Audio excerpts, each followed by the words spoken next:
Article 5 of the Constitution gives states the power to call the convention for the purpose of proposing amendments. Now, a grassroots group of roughly 2 million people wants to use this process to limit the power of the federal government, and they've recruited a prominent conservative to help out. One America's John Hines has more from Washington. Former South Carolina Senator Jim DeMint, who departed the Heritage Foundation last month as its president, has now become a senior advisor to a fast-growing conservative movement pushing states to amend the Constitution to rein in federal spending and power. I'm going to work on two fronts. The founders, the writers of the Constitution, gave us two ways to amend the Constitution. And one of them is for the states to come together and call for an amendments convention. We need amendments to force a balanced budget, restrict spending, and restrict the jurisdiction and the authority of the federal government. So I've joined the Convention of the States Project.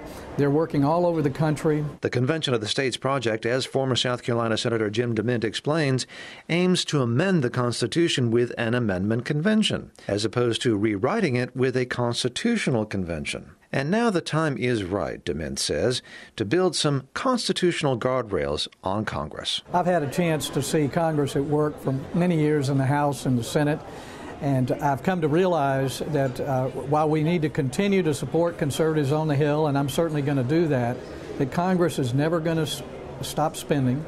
It's never going to restrict its power.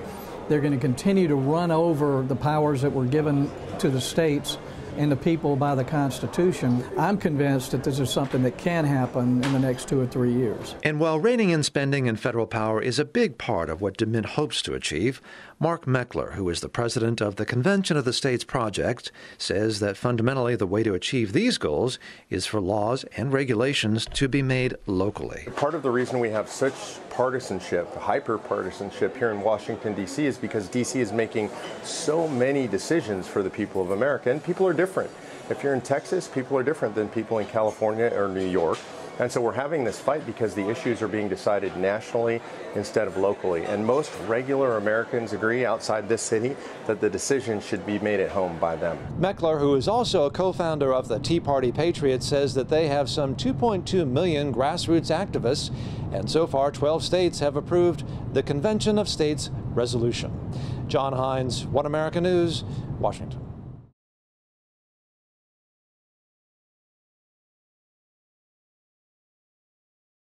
Sign the petition at cosaction.com and get as many of your friends and family to do the same. With your full address, your state legislators will know that you really are their constituents in their district. Our success depends on you, so we're inviting you to be part of history. Let's invoke the constitutional solution that's as big as the problem.